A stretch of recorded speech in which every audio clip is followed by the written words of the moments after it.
Student, आपका अपने channel super chemistry classes में स्वागत है। जैसा कि हम लोगों ने पिछले लेक्चर में क्रिस्टल तंत्र के बारे में पढ़ा था, जिनकी संख्या 7 थी। आज हम लोग ब्रेवियस जालक के बारे में पढ़ेंगे कि ब्रेवियस जालक क्या है। तो चलिए ये स्टार्ट करते हैं। ज्यामिति के आधार पर ब्रेवियस एक वैज्ञानिक थे जो है ब्रेवियस, उन्होंने बताया था कि केवल 14 विभिन्न विन्यास संभव हो सकते हैं, जिनमें समान बिंदुओं को त्रिविम स्थान में व्यवस्थित किया जा सकता है। अतः 7 विभिन्न क्रिस्टल तंत्रों से संबंधित त्रिविम जालकों की संख्या केवल 14 हो सकती है। उस 7 क्या है, जो वही क्रिस्टल तंत्र हमने पिछले लेक्चर में बताया था, वही 7 विभिन्न क्रिस्टल तंत्र हैं। 7 क्रिस्टल तंत्र जिनकी संख्या 14 होती है, उन्हें ही ब्रेवियस जालक कहते हैं। आइए हम लोग जान लेते हैं इसको। जो 3 भागों में ब्रेवियस ने बांटा, एक क्रिस्टल तंत्र, दूसरा क्रिस्टल जालकों की संख्या एंड तीसरा है क्रिस्टलों के प्रकार। पहला आइए जानते हैं क्रिस्टल तंत्र। क्यूबिक में जो क्रिस्टल जालकों की संख्या होती है 3 होती है। उसमें कौन कौन से क्रिस्टल होते हैं? एससी होता है, सिंपल क्यूबिक होता है, एफसीसी फेस सेंटर्ड क्यूबिक होता है, और बीसीसी बॉडी सेंटर्ड क्यूबिक होता है।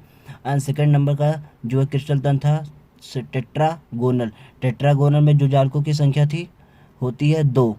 कौन कौन सी होती है जालकों की संख्या?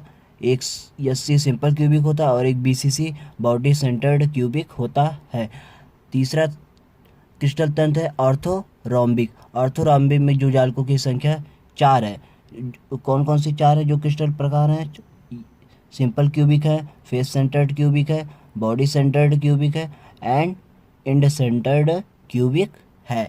हमारा चौथा जो क्रिस्टल तंत्र है वो है मोनोक्लिनिक में जो है जालकों की संख्या है 2।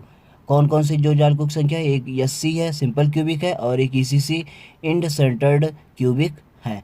हमारा जो है 5वां जो है क्रिस्टल तंत्र है ट्राइक्लिनिक में जो जालकों की संख्या 1 है और उसका नाम है सिंपल क्यूबिक। हेक्सागोनल में भी जो है जालकों की संख्या 1 है, वही सिंपल क्यूबिक। और हमारा लास्ट जो है 7वां जो क्रिस्टल तंत्र है रोम्बोहेड्रल में भी जालकों की संख्या जो होती 1 होती है। कौन सी वह जालक संख्या है? सिंपल क्यूबिक अर्थात एससी है। दूसरी टॉपिक है परमाणु त्रिज्या एवं कोर की लंबाई। आइए हम लोग जानते हैं परमाणु त्रिज्या एवं कोर की लंबाई किस प्रकार हम लोग ज्ञात करते हैं। विभिन्न सेलों में परमाणु त्रिज्या जिसको आर से रिप्रेजेंट करते हैं एवं कोर की लंबाई जिसको ए से रिप्रेजेंट करते हैं तथा किन्हीं 2 निकटवर्ती कणों के बीच की दूरी को डी से रिप्रेजेंट करते हैं की गणना हम लोग निम्न प्रकार से कर सकते हैं। आइए हम लोग जानते हैं सरल घनी इकाई सेल में जो है इन सब आर ए डी की गणना हम लोग किस प्रकार से करते हैं, जिसको शॉर्ट में सरल घनी इकाई सेल को एससी भी बोलते हैं। सरल घनी इकाई सेल में जो होती है परमाणु एक दूसरे से सटे हुए कोनों पर उपस्थित होते हैं। मान लीजिए एक परमाणु इस कोने पे है और एक परमाणु इस कोने पे है। दोनों परमाणु जो हैं कोनों पर आपस में सटे हुए होते हैं, जिसमें जो है मान लीजिए इस परमाणु से इस परमाणु के जो केंद्र है इस परमाणु का केंद्र ए है, तो यहाँ से यहाँ तक की दूरी आर हो गई, और इस परमाणु का केंद्र ए है तो यहाँ से यहाँ तक की दूरी आर हो गई, और यहाँ से लेकर यहाँ तक की टोटल दूरी ए है, और यह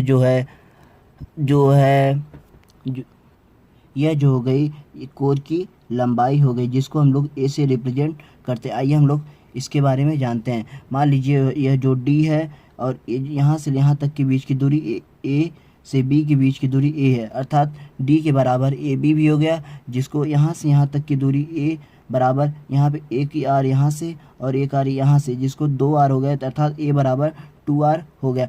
आइए पारी चूँकि डी बराबर 2 आर होता है, इसलिए जो है आर बराबर डी बाई 2 भी हो सकता है, या दूसरा ए बराबर 2 आर होता है, तो इसलिए आर को अगर यहाँ पे पक्षांतर करेंगे तो आर बराबर ए बाई 2 भी हो सकता है। इस प्रकार जो है सरल घन इकाई सेल में आर का जो 2 फार्मूला प्राप्त हुआ, एक आर बराबर डी बाई 2 हो गया और एक आर बराबर ए बाई 2 हो गया। हम लोग नेक्स्ट लेक्चर में एफसीसी के बारे में पढ़ेंगे। यदि आपको मेरा ये वीडियो पसंद आया होगा तो प्लीज़ लाइक करिएगा, दोस्तों के साथ शेयर करिएगा एंड हमारे चैनल को सब्सक्राइब करिएगा। धन्यवाद।